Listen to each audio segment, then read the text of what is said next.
What?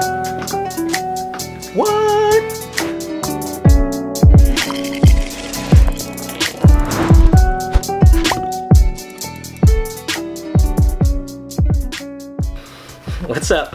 Alright, today I got the Kobe Kobe AD NXTs, and I just love playing ball on Kobe's. I played in the 4s, the 6s, the 5s, the 7s and the 8s. I didn't buy the 10s or the 11s because I kind of stopped playing ball for a while. I barely just got back into rec league ball, so I had to go pick up a new pair because of all the shoes I used to have. I sold them and I continue to sell until I was almost out of basketball shoes. When these first came out, I was really immediately drawn to them, so I knew already that I was probably most likely going to buy these. It was between these and the Kobe ADs, but the Kobe ADs I heard had a lot of difficulties as far as the sole and the traction, and it just wasn't an overall great shoe. But from what I saw the reviews, and okay, also, I am not a shoe reviewer. I do reviews on things I buy, and I'm gonna say I'm probably gonna miss a lot of things. Maybe even say I have a few things that may be wrong with shoes because I'm not an extensive shoe reviewer like Nightwing and the Wear Testers and all them, or Kick Genius. So I'm gonna go through what I things that I've noticed and when I play rec league ball. So I'm quite older, so I'm not a high flyer or a jumper, so these things will just suffice very well. Alright, so first thing I noticed picking up the shoe at House of Hoops is this is essentially just one whole piece. It's like putting on a glove, versus you have a tongue that's separated, and or some even have that sock in there. There's new fly knits and everything. This is one full piece. It does have a shroud that goes over and covers the top there, so it doesn't have a lace. On the inside, what's kind of cool, how this lace system works, it's essentially a elastic band that comes across, and there's about 4 bands, and if I'll pull it out right here, you can see there's actually a band in here. You can see that right there. There's a small band, and that kind of comes across here and laces across the top here, and the laces that come on the side here is one long lace that comes through and have this lace lock system in the front, so when you pull it tight, it pulls that band down and locks you in the system, and it literally does fit like a glove, and the overall fit is great. So let me start off with the fit.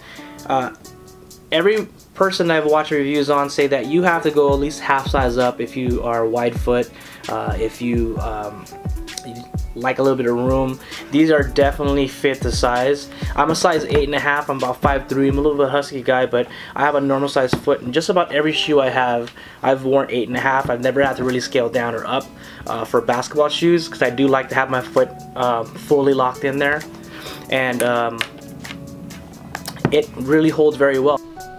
Okay, you can see right here that putting my foot in there, the very first foot, it was really easy putting in there. I thought it was going to be harder, but the second one, I didn't quite get in there as smoothly as the first, but it wasn't as difficult as I thought it would be. I just kind of helped the back tab over there, the heel, to get in, and once I did that, I was locked in and loaded. It was really easy. The lacing system is real easy to do. You just kind of pull it away and then apart, so it's locked in, and then you just have a lot of excess of the laces. So what I do, and what a lot of other people do, is they just put the laces through the lace system on the side. In this particular one, I didn't really lock it as well. I kind of stuck it through there, but once I really tied it tight and locked it in there, I was able to put it through and kind of went through each lace system twice, and it held the laces real good. I had to step on it and not to bother with it flying around. So once you've locked it in there and you pull the laces down, you can go ahead and see that it will fully grab your foot. And so you see here that once it's locked in there, you can see my ankle doesn't really come out in the flex as it's moving up and moving around. My foot's in there, it's nice and clean. The ankle does not really, I guess you can say, scratch, agitate the back, so it's very nice.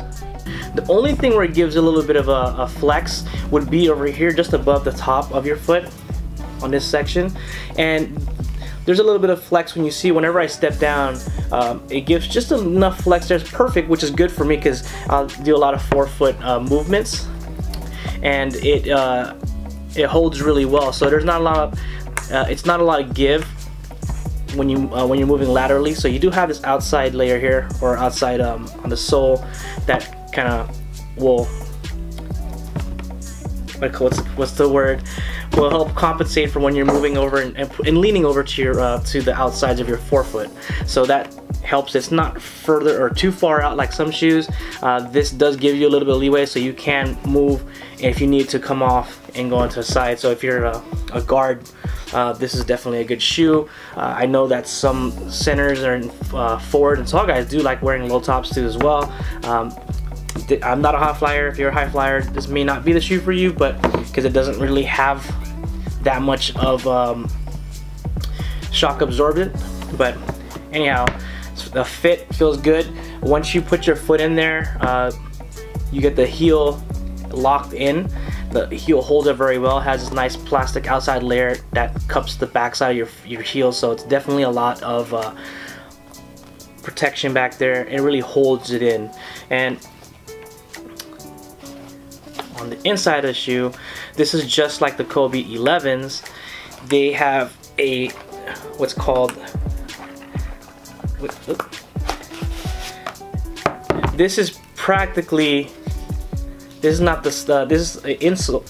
This is the insole, but this is actually like the whole midsole of the shoe. So it acts like a midsole because this is how thick it is. There's, if you notice at the very bottom, there is no actual arc plate like some other shoes you see. And when you take that out, see if you can look at my hand here. This translucent sole, you can see that my hand is, or you can see right through and almost see my fingers and hand going through there, because that's how thin it is in there. So once you take out this midsole, not insole, midsole, you can actually bend the whole shoe, and it's very malleable. You can move it around. But so this essentially is the midsole and holds onto the whole shoe. So the very front of it is nice and soft and shock absorbent. It has these little hexagon things there, so when you press and depress on each one of those sides, it kind of just comes in just enough where you can put a little pressure, but holds and puts together to give you enough strength and stability. But it's not for if you're doing any kind of high flying or jumping. If you get up real high and have a lot of shock absorbent, not really that great. But again, I'm a guard. I'm a lot older now and I play, and I don't really jump really high when I play, so perfect for me. The zoom bag in the back is definitely nice and big. The heel is a lot where most of the cushion is, and this definitely has enough air and pressure in there for you kind of landing when you're moving around in your during your game.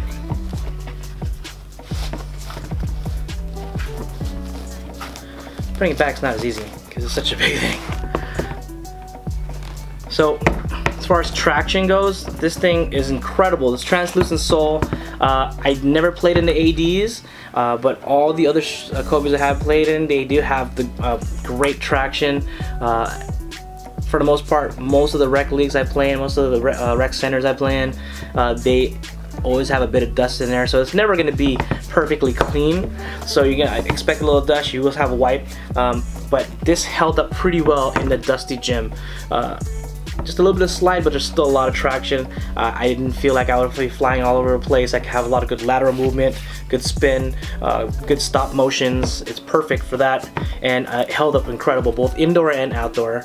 I thought this was great. This whole almost looks like asterisks at the very bottom of this little stars and everything. It's pretty awesome. It held up great. I didn't think that you know, this is gonna be, there's no particular patterns in certain areas like in the sole or the bunion area, or not bunion, but on the each part of your points. It's a very it's actually the same pattern all the way through, but again, it holds up super well and I like it a lot. So as far as looks, dude, this thing is just beautiful. It's beautiful looking at it. Alright. Alright, so breathability, wearing the shoe, because the mesh here that has that torch tongue in there, It has a lot of breathability. The sides of it's mesh. This shroud in front is kind of like a fly knit. Even though it fits you like a glove, there is a lot of breathability. I didn't feel like the overheating in my foot. One thing I did notice though, I've only worn this to one game and played outdoors a little bit, is that you do have to break them in because of the midsole. The midsole is very stiff. You have to break that in to get, you know, the absorption. So especially if you wear true to size like I do, you're gonna want to break these in first, because I felt a little bit of strain in the bottom or the arcs of my foot, mainly because it was the very first time putting them on when I got to the gym to my game. I just laced them up and maybe moved around a little bit, and I went straight to my game. So hurt just a little bit for maybe the first 5 minutes, and after that I was good. Or that maybe because I'm old, who knows. But for the most part, perfect shoe. They originally came out at $200. I can't believe they made it that much and that expensive. I don't like when shoes go that high beyond the $160 mark. But these are now going on sale, mainly I think because of the price. House of Hoops, this was at $119 for all three colorways: the white, the tennis ball neon green, and the black with the white sole. They all went on sale for $119. Nike.com has them for $159. I think the black and white version $149. So it's affordable now, and that's where I am buying them, and I do recommend doing that too if you are looking for an overall great basketball shoe. And I love Kobe's. Again, I played in the Kobe 5s and the Kobe 6s, the Kobe 8s and 7s. 7s not too much, but the Kobe 5, 6, and 8s and the 4s, incredible shoes, and I put this up there with them, especially because they look so damn beautiful. Look at that. I mean, so do I recommend these? What I'm gonna go ahead and say, I'm gonna say add to cart, because these are dope. And Kobe, happy birthday. It was his birthday last week, Mamba Day. Thank you for watching. If you like what you saw, of course, like, comment, share, and subscribe if you haven't already. And if you have, thank you very much. You guys are amazing. Just to listen to a dude talk about the stuff he buys. And also, big shout out to Ryan Little. Descriptions below. He has his links to his YouTube page and his freemusic.org if you want to go over there. He's got a lot of great content. His music is awesome. This is the third video I've already used his music. Thank you very much, Ryan Little. Make sure to follow his page and listen to all his dope ass music.